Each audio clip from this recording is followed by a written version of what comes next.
어느 날 오후에 진짜 햇볕이 잘 드는 날이었는데 제가 목양실에서 이제 설교 준비를 하고 있었어요. 근데 같은 사무실에서 일하고 있던 우리 군종병 형제가 계속 무슨 노래를 흥얼거리더라고요. 그래서 얘가 좀 기분이 좋은가? 군 생활이 좀 편한가? 좀 이런 생각을 했어요. 그래서 이제 계속 있다가 얘가 좀 그칠 법한데 계속 흥얼거려요. 그래서 야, 뭐 아까부터 너 뭔 노래를 그렇게 흥얼거리냐? 이렇게 물어봤어요. 그랬더니 군종병이 놀라는 거야. 그러니까 자기도 사실 뭘 흥얼거리고 있다는 걸 몰랐던 거야. 근데 자기도 모르게 계속 뭔가를 흥얼거리고 있었던 걸 이제 깨달은 거지. 그러면서 저한테 물어보더라고요. 목사님, 이 노래 모르십니까? 물어보더라고요. 그래서 모르겠어요. 뭔 노래인데 물어봤어요. 요즘 생활관에서 난리라는 거예요. 이 노래를 듣고 매일 따라 부르면서 매일 춤을 춘다는 거예요. 온 부대가 난리라고. 그래서 저를 쳐다보는데 어떻게 이 노래를 모를 수가 라는 표정으로 저를 쳐다보더라고요. 알게 뭐예요? 난 모르겠더라고. 그땐 몰랐어요. 근데 이제 시간이 4년이나 지나서야 얼마 전에 그 노래가 무슨 노래였는지를 제가 알게 됐어요. 그 노래는 바로 브레이브걸스의 롤린이었어요. 브레이브걸스에 대해서 워낙 요즘에 많은 방송과 뭐 유튜브 클립들을 통해서 다루기 때문에 대부분 알고 있겠지만 이 걸그룹이잖아요. 이 걸그룹이 2011년에 데뷔를 했어요. 10년 전에 데뷔를 했다가 이제 2017년에 다른 멤버들로 개편을 해서 계속 여러 곡들을 냈죠. 10년 동안 활동을 하면서. 근데 뭔가 만족할 만한 성과를 거두지를 못했어요. 그러다가 이제 작년 여름에 2020년 여름에 이제 마지막이다 라는 생각으로 또 앨범을 냈는데 역시 그것도 기대한 것만큼의 결과가 나오지 않는 거예요. 그래서 이 걸그룹 멤버들이, 브레이브걸스 멤버들이 이런 생각을 했대요. 우리는 이 길이 아닌가 봐. 우리는 이게 우리가 나아갈 길이 아닌가 보다. 그래서 그만둬야겠다 라고 생각을 했다고 합니다. 그래서 해체를 생각하고 숙소에서 합숙하던 숙소에서 짐을 빼고 그리고 각자 이제 멤버들이 살 길을 찾아야 되잖아요. 그래서 바리스타 자격증도 따고 한국사 시험도 준비하고 있었는데 근데 정말 기적적으로 그만두려고 했던 그 다음 날 유튜브 영상이 하나가 올라왔는데 그 영상을 시작으로 해서 이 롤링이라는 곡이 차트를 역주행하기 시작을 했다는 거예요. 그래서 얼마 전에는 음원 차트를 1위를 했고 그리고 얼마 전에는 음악방송에서도 1위를 했더라고요. 지금은 활발한 활동을 또 하고 있잖아요. 그야말로 이제 끝까지 버틴 사람들. 이게 우리가 흔히 많이 쓰는 그쵸? 이렇게 근데 제가 설교 중에 또 이제 그런 말을 또 할 수는 없고 끝까지 버틴 사람들. 끝버. 그래서 끝까지 버틴 사람들의 어떻게 보면은 진짜 아이콘이죠. 요즘 이제 굉장히 아이콘이 되었는데 근데 이 브레이브걸스의 이야기가 많은 사람들한테 힘이 된다라고 사람들이 말을 해요. 왜냐하면 굉장히 많은 사람들이 인생을 살면서 이들과 같은 일을 겪기 때문이에요. 내가 무언가 열심히 하는데 성과가 나오지 않을 때가 있어요. 그죠? 내 주변에 있는 친구들을 보면은 손대는 족족 뭔가 성과가 잘 나오는 것 같은데 근데 뭔가 나는 해도 성과가 안 나와. 잘 안 되는 것 같아. 자꾸 일이 꼬이는 것 같아. 그러다 보면 처음에는 내가 용기를 가지고 뛰어들어요. 열심히 해요. 그런데 이게 자꾸 뭔가 앞이 잘 보이지 않는 그런 상황에 자꾸 맞닥뜨리면 장애물에 부딪히면 서서히 지금 내가 하고 있는 일에 대한 의심이 생기죠. 내가 지금 이 일을 하고 있는 게 맞나? 이 길이 맞을까? 그러다가 나중에는 이게 반복되면 이게 아닌가? 포기해야 되나? 그만둬야 되나? 이런 고민에 빠지게 됩니다. 그냥 많은 사람들이 이런 고민을 해요. 많은 사람들이 이런 어려움을 겪습니다. 그런 와중에 이제 끝까지 버텨서 이 걸그룹이 빛을 본 이 이야기를 사람들이 이제 보면서 이제 희망이 생기는 거야. 역시 끝까지 버텨야 되나? 이런 생각을 사람들이 하는 거예요. 용기가 생기는 거예요. 근데 이런 이야기가 비단 이 걸그룹의 이야기뿐만 아니라 성경을 봐도 이렇게 끝까지 버틴 사람들의 이야기가 나와요. 그들 또한 결코 쉽지 않은 상황에서 끝까지 인내하고 버텼던 사람들이거든요. 오늘은 우리가 말씀을 통해서 정말 우리 인생에서 열심히 노력하는데 무언가 손에 잡히는 성과가 없어서 고민하는 그런 인생에 대해서 한번 말씀을 통해서 우리가 함께 나아갈 길을 살펴보기를 원합니다. 오늘 본문은 우리가 너무 잘 아는 말씀이에요. 그쵸? 네. 신앙생활 좀 했다 하면은 한 번쯤은 다 들어본 말씀일 텐데, 이 말씀은 사도 바울이 선언하는 자신의 비전이고 본인의 인생의 가치죠. 바울이 뭐라고 말합니까? 본문 24절에서 이렇게 선언합니다. 내가 달려갈 길과 주 예수께 받은 사명 곧 하나님의 은혜의 복음을 증언하는 일을 마치려 하면은 뭐라고요?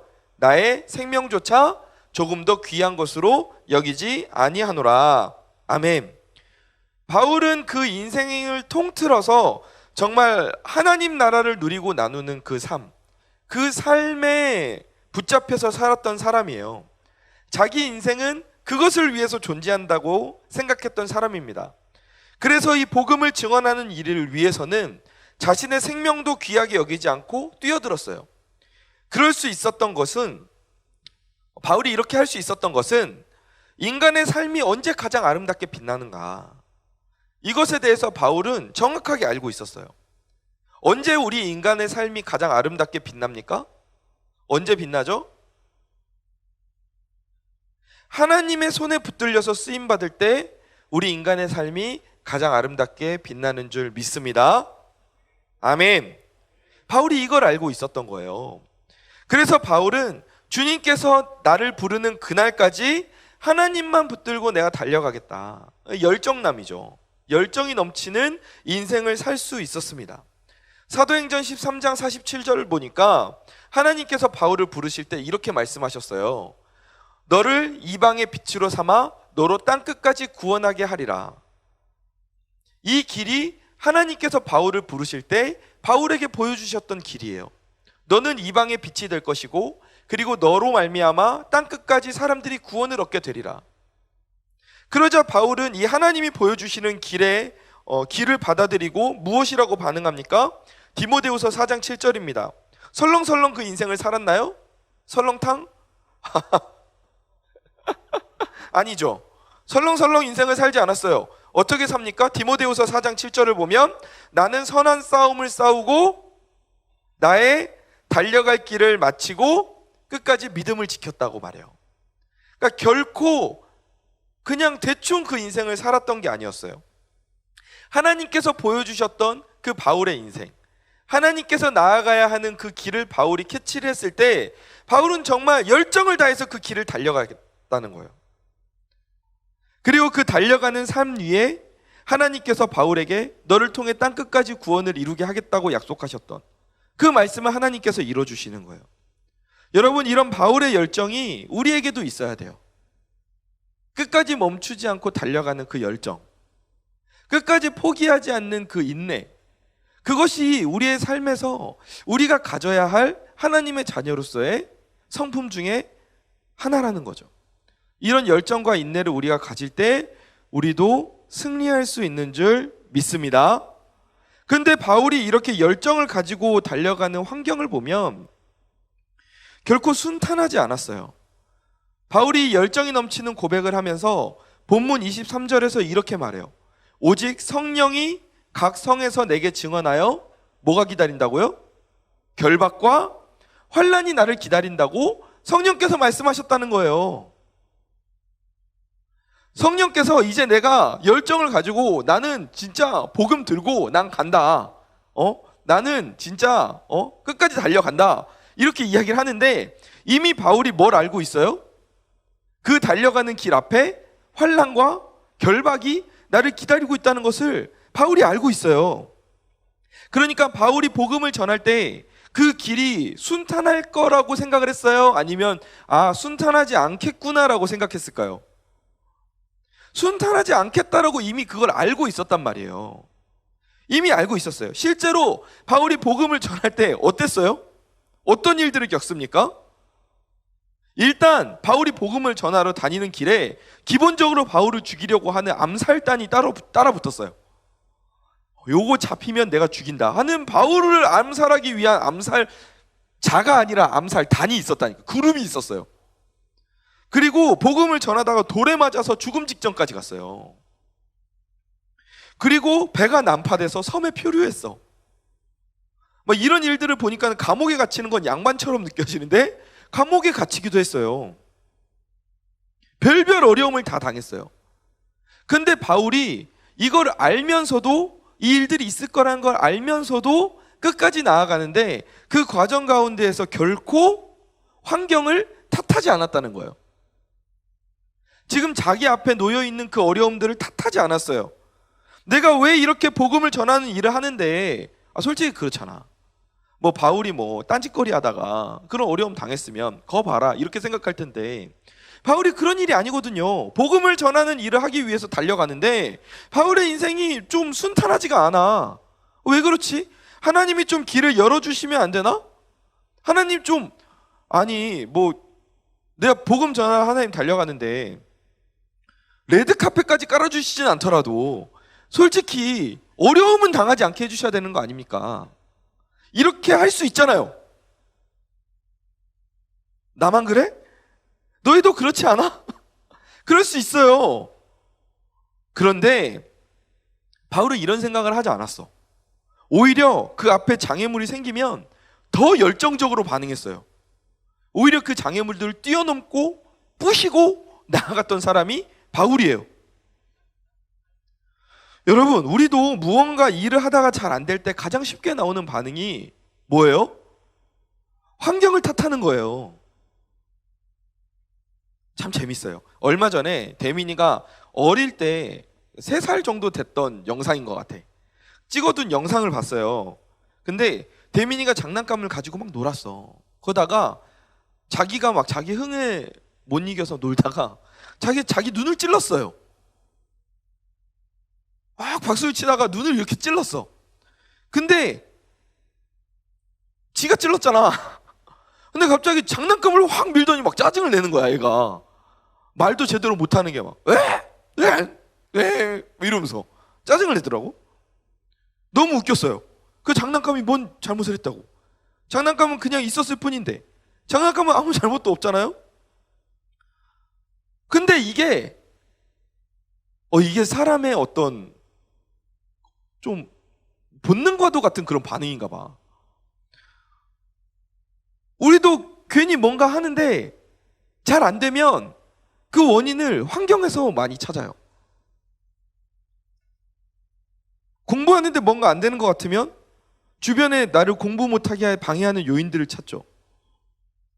시끄러워서 공부 못하겠어. 내가 집안 형편만 조금 더 좋았으면 내가 더 쉬운 환경에서, 더 좋은 환경에서 내가 공부할 수 있었을 텐데 왜 우리 집은 이래서 내가 이렇게 어렵게 내가 살아야 되지? 내가 지금 돈을 못 벌고 취업이 안 되는 건 국가적으로 이거 나라가 완전 정책을 잘못하고 있어서 그래. 이 망할 놈의 나라 이러면서.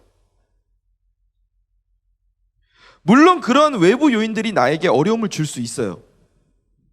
나를 잠시 멈추게 할 수도 있어요. 하지만 외부 환경이 어려우면 내가 앞으로 날려가는 데 있어서 장애물이 될 수 있지만 그것이 나를 영원히 잡아두지는 못해요. 영원히 나를 잡아두진 못한다고. 우리는 그걸 넘어서 갈 수 있어요. 아멘. 우리는 그 장애물을 뛰어넘어 달려갈 수 있어요. 내 안의 열정, 내 안의 각오, 내 안의 인내, 그것이 원동력이 되어서 나아갈 수 있는 거야. 바울을 보세요. 바울도 그렇게 많은 장애물들이 있었어요. 하지만 그 안에 끝까지 달려가고자 하는 그 열정, 끝까지 이루겠다는 그 열정이 결국에는 바울을 승리하게 만들잖아요. 아멘. 근데 그렇더라도 우리가 많이 아쉬운 게 있어요. 그죠? 하나님이 이왕이면 좋은 일을 하기 위해서 나아가는데 바울을 좀 편하게 복음을 전하게 하셨으면 안 되나? 나도 취업을 하거나 시험에 합격하거나 돈을 벌거나 하면 하나님 뭐 제가 잘 먹고 잘 살겠다고 하는 거 아니잖아요. 하나님께 영광을 돌리기 위해서 살 텐데 하나님 좀 그 길을 순탄하게 열어주시면 안 되나요? 그냥 공부 안 했는데도 막 시험 막 붙여주시면 안 되나요? 이건 너무했나? 하여간 그런 생각들을 우리가 한단 말이에요. 그런데 성경을 보면 하나님은 그런 방법을 사용하지 않으세요. 갈라디아서 6장 7절을 보면 이렇게 나와 있어요. 스스로 속이지 말라. 하나님은 업신여김을 받지 아니하시나니 사람이 무엇으로 심든지 그대로 거두리라. 이게 성경의 원리거든요. 그러니까 이 말은 내가 콩을 심으면 콩이 난다라는 의미도 되죠. 근데 동시에 무슨 뜻도 돼요? 내가 뭔가 심는 게 있어야 거둘 게 있다는 말도 돼요. 그러니까 내가 심는 게 없으면 거둘 게 없다는 거예요. 그게 성경의 원리라는 거예요. 또 시편 126편 6절을 보면 이런 말씀이 있어요. 울며 씨를 뿌리러 나가는 자는 반드시 기쁨으로 그 곡식단을 가지고 돌아오리로다. 제가 유초동부를 담당할 때 한 집사님께서 오셔서 본인 아들 이야기를 하시더라고요. 제가 담당하는 부서 아이였는데 학교에서 모종을 키우는 숙제를 내줬대요. 그래서 스티로폼 작은 박스에다가 이제 모종을 몇 개 심었다고 합니다. 그러니까 물 주고 햇빛 받으니까 조금씩 자라죠. 근데 어느 날 보니까 이 집사님이 봤는데 모종이 다 잎이 누래진 거야. 희들희들해가지고 다 말랐어. 다 말라버렸어. 이게 뭔 일일까? 그래서 아들을 불러다가 야야야 이거 왜 다 이거 이렇게 됐어? 왜 이렇게 말랐어? 왜 이렇게 됐지? 그랬더니 아들이 뭐라고 말하냐면 이 모종들이 보니까 자라긴 자라는데 매일매일 조금씩 자라잖아요. 그러니까 이게 성이 안 차는 거야. 그래서 빨리 자랐으면 좋겠다고 생각해가지고 모종을 자꾸 쑥쑥 막 이렇게 위로 잡아 올린 거야. 쑥쑥쑥쑥 막 이렇게 끌어올린 거야. 그러니까 어떻게 돼요? 모종이 뿌리채 이렇게 막 들려 올라와. 그래가지고 뿌리가 다 드러나니까 이 영양분을 흡수를 못하니까 애들이 다 그대로 말라버린 거야. 다 말라서 죽어버렸어요. 참 엉뚱하면서도 재밌는 이야기 아닙니까? 그죠? 참 재밌어요. 귀여워요. 근데 우리도 인생에서 이런 일들을 굉장히 많이 저질러요. 오늘 내가 씨앗을 뿌렸는데 내일 그 열매를 거두길 바라요. 근데 농사를 실제로 지어보면 절대 열매를 얻는 과정이 쉽지 않습니다. 때에 따라 비료도 뿌려야 되고 잡초도 뽑아줘야 되고 병충해도 막아줘야 되고 온갖 자연재해 속에서 지켜줘야 돼요. 무언가 열매를 맺기 위해서는 절대 이게 쉽게 열매를 맺지 않아요. 그런 땀을 흘리는 노력, 눈물을 흘리는 수고를 해야 그 후에 반드시 기쁨으로 그 단을 거두게 된다. 그래도 이게 얼마나 다행이에요, 여러분. 이렇게 생고생을 하고 나서도 너네가 기쁨으로 단을 얻을까 말까 뭐 그건 모르겠다, 이렇게 하나님이 말씀하신 게 아니라 너희가 그래도 그렇게 수고를 했을 때 반드시 기쁨으로 그 단을 거두리라고 말씀하시잖아요. 이게 성경의 법칙이다. 하나님이 그렇게 말씀하시잖아요. 여러분, 어제 뿌린 씨앗이 빨리 자라라고 흙위로 잡아 끌어올리면 안 돼요. 지속적으로 내가 열정을 다하고 돌보고 어려움 상황 가운데에서도 그걸 지켜줘야, 그래야 열매를 맺는 거야. 여러분, 우리도 바울과 같이 열정을 가지고 인내하며 우리 인생의 씨앗을 끝까지 심어야 돼요. 끝까지. 멈추면 안 돼.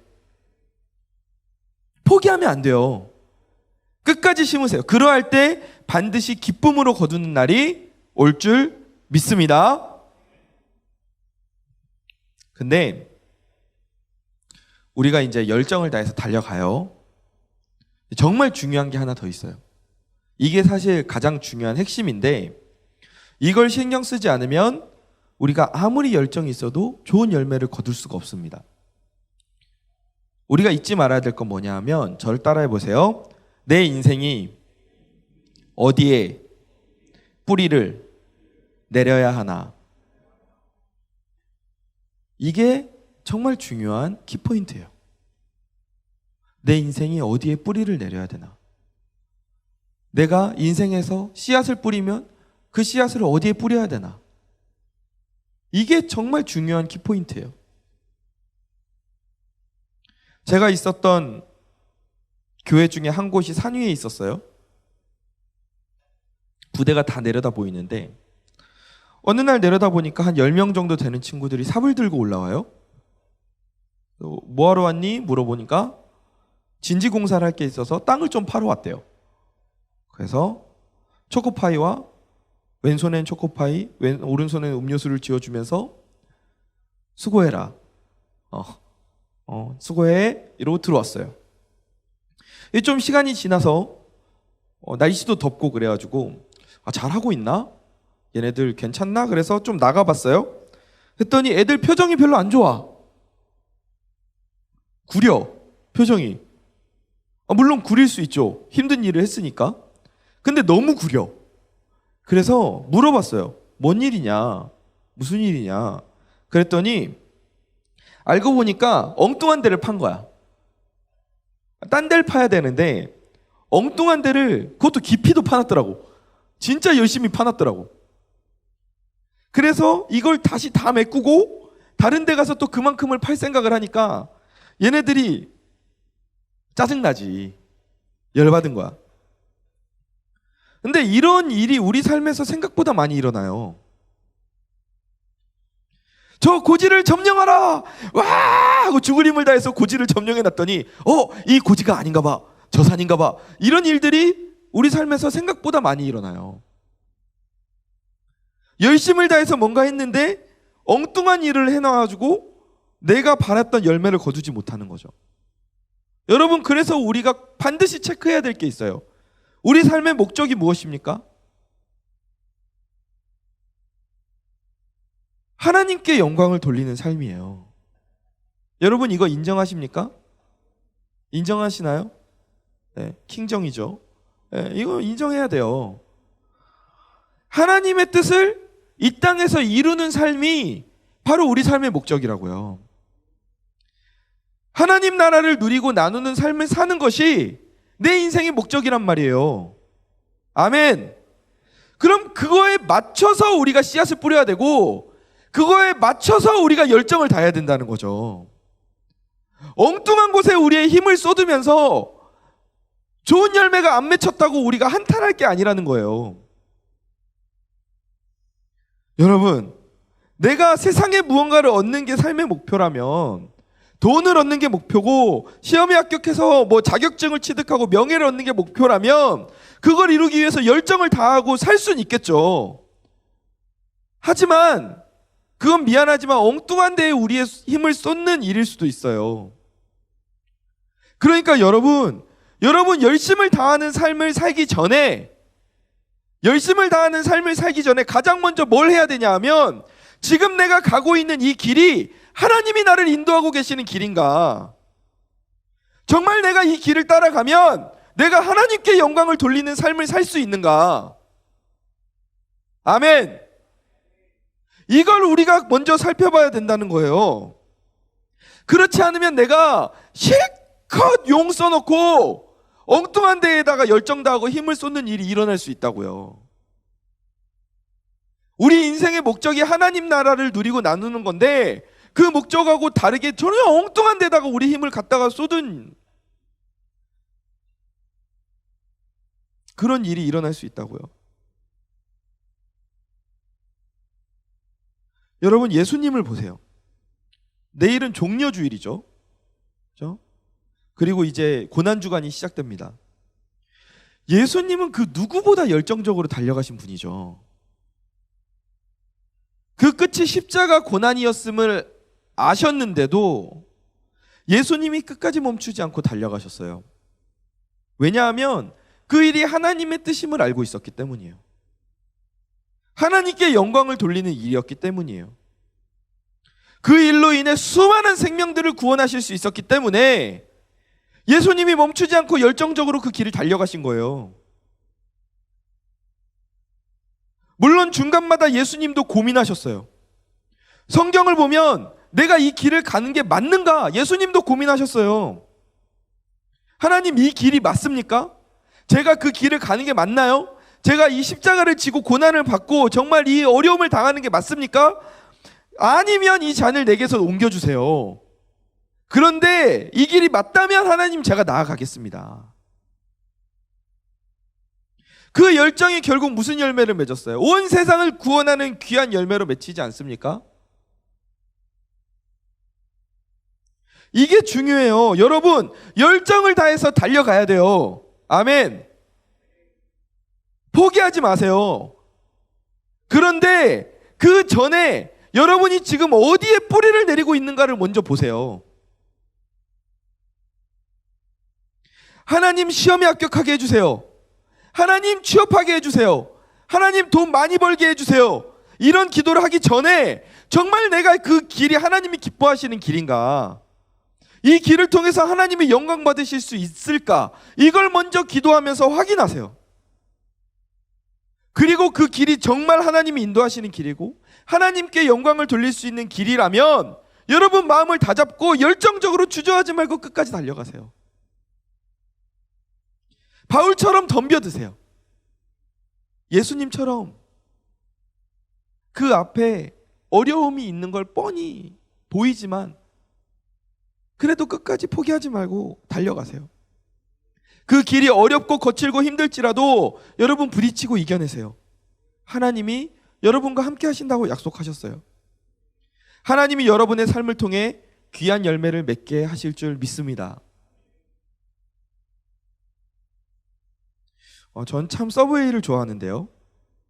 샌드위치를 좋아하는데 제가 좋아하는 야채가 있어요. 바로 올리브입니다.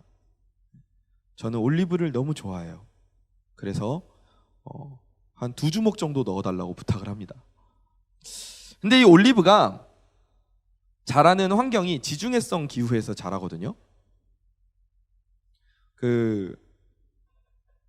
이 지중해성 기후가 식물한테는 좀 좋은 기후가 아니에요. 1년의 절반 정도는 비가 안 내려요.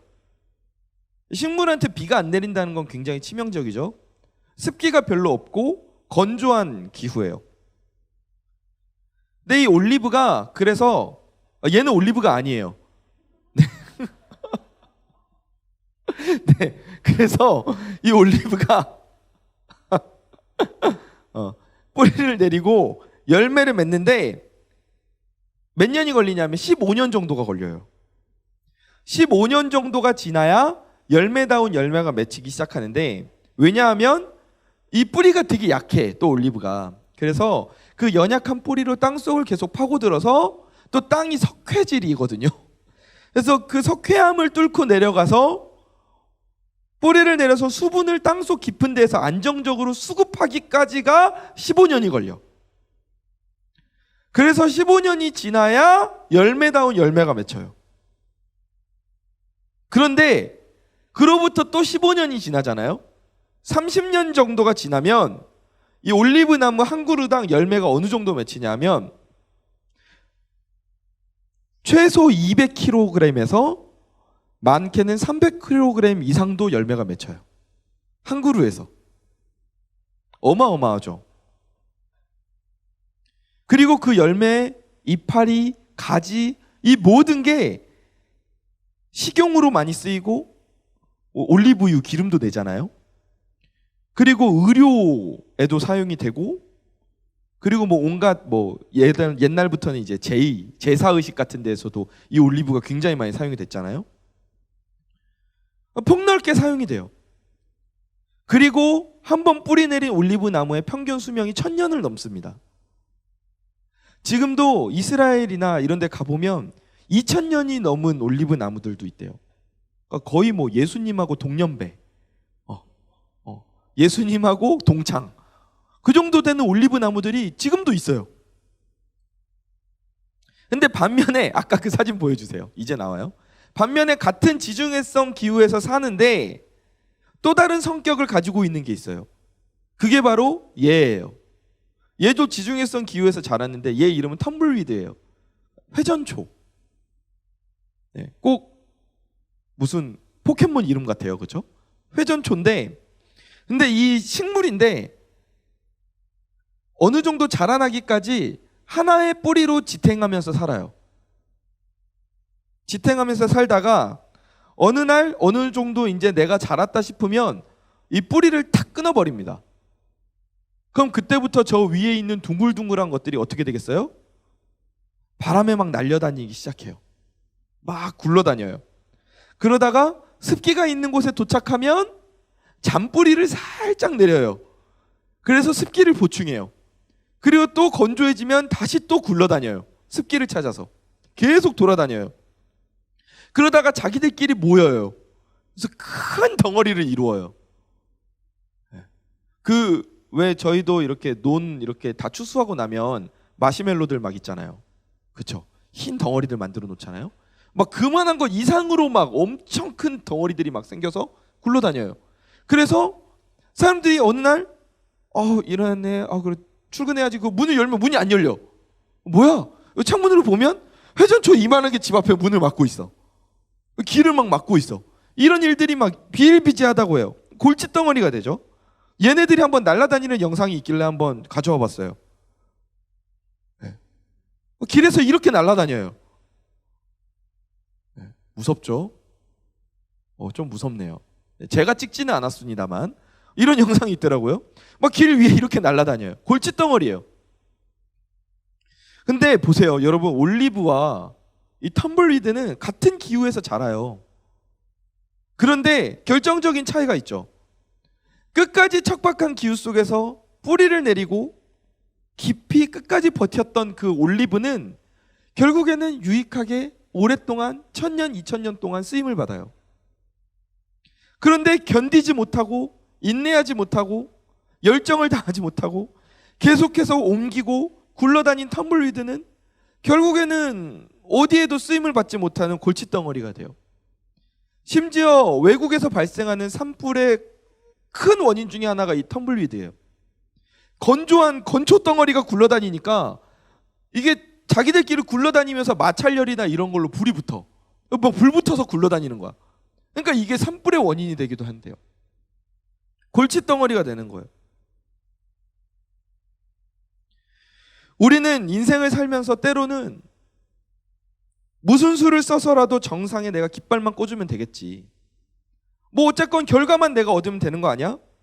그래서 때로는 빨리 성공하려고 다른 사람은 짓밟기도 하고 때로는 편법을 쓰기도 하고 그래도 안 될 것 같으면 핑계거리를 대고 합리화하고 환경을 탓하고 포기해요. 마치 텀블리드가 회전초가 수분을 찾아 돌아다니면서 여기 더 이상 물이 없어서 안 되겠네. 여기는 더 이상 안 되겠어. 난 포기해야겠어. 근데 내가 포기하는 건 여기에 물이 없어서 포기하는 거지 뭐 다른 이유가 있어서는 아니야. 핑계거리만 찾는 거예요.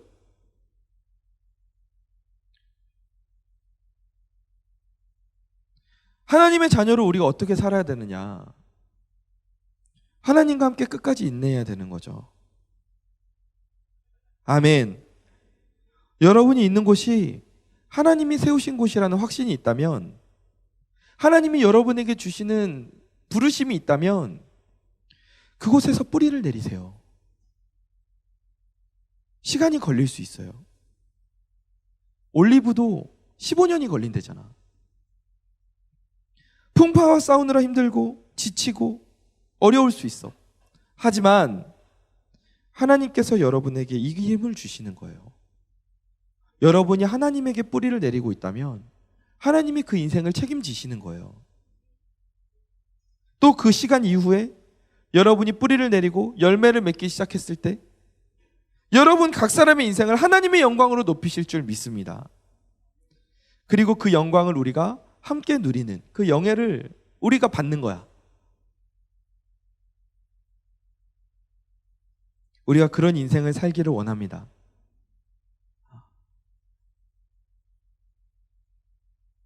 말씀을 정리하겠습니다. 오늘 설교 제목이 뭐였죠? 사브라예요. 사브라. 목사님 이게 사브라?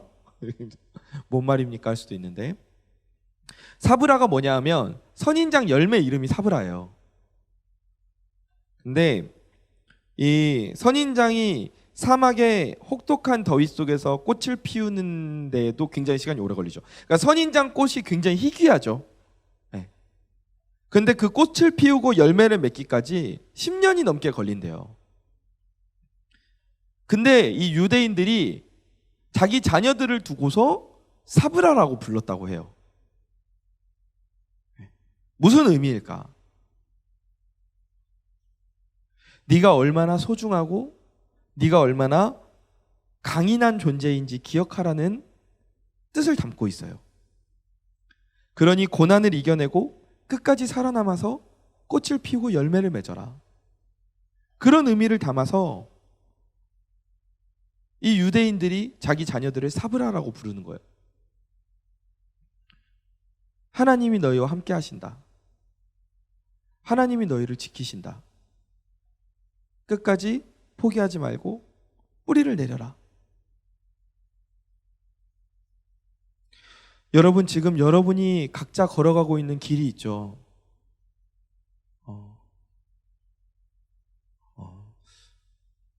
순탄하지 않을 거예요. 뭐 어느 것 하나 사실 쉬운 게 없죠. 근데 지금 여러분이 해야 될 일은 지금 여러분이 가고 있는 길을 잘 살펴보세요. 이 길을 잘 살펴보고 이게 하나님께 영광을 돌리는 길인가? 이걸 가장 먼저 체크하세요. 그리고 그 체크가 끝났다면 그 길을 하나님께서 인도하신다는 믿음을 가지고 열정을 다해 주저하지 말고 달려가세요. 하나님이 여러분 지키십니다. 하나님이 여러분 열매 맺게 하십니다. 아멘. 어디에 우리는 뿌리를 내려야 됩니까? 예수님께 뿌리를 내려야 돼요. 하나님께 뿌리를 내린 여러분들은 올리브와 같이 많은 사람을 복되게 하고 살리는 사명을 감당하게 될 것입니다. 하나님의 동역자로 이 땅에서 아름답게 쓰임을 받게 될 거예요. 그 어떤 환난과 고난이 여러분의 앞을 가로막을지라도 여러분은 그 미래를 보고 있기 때문에 오직 하나님의 손 붙잡고 기쁨으로 나아갈 수 있게 될 겁니다. 바울처럼, 예수님처럼 우리가 그렇게 살기를 원합니다.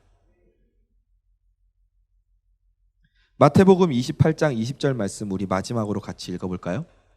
시작. 내가 너희에게 분부한 모든 것을 가르쳐 지키게 하라. 볼지어다 내가 세상 끝날까지 너희와 항상 함께 있으리라 하시니라. 볼지어다 이후부터 같이 다시 한번 읽어볼까요? 시작. 볼지어다 내가 세상 끝날까지 너희와 항상 함께 있으리라. 아멘. 할 수 있습니다, 여러분. 하나님이 여러분의 인생을 붙드십니다. 포기하지 마십시오.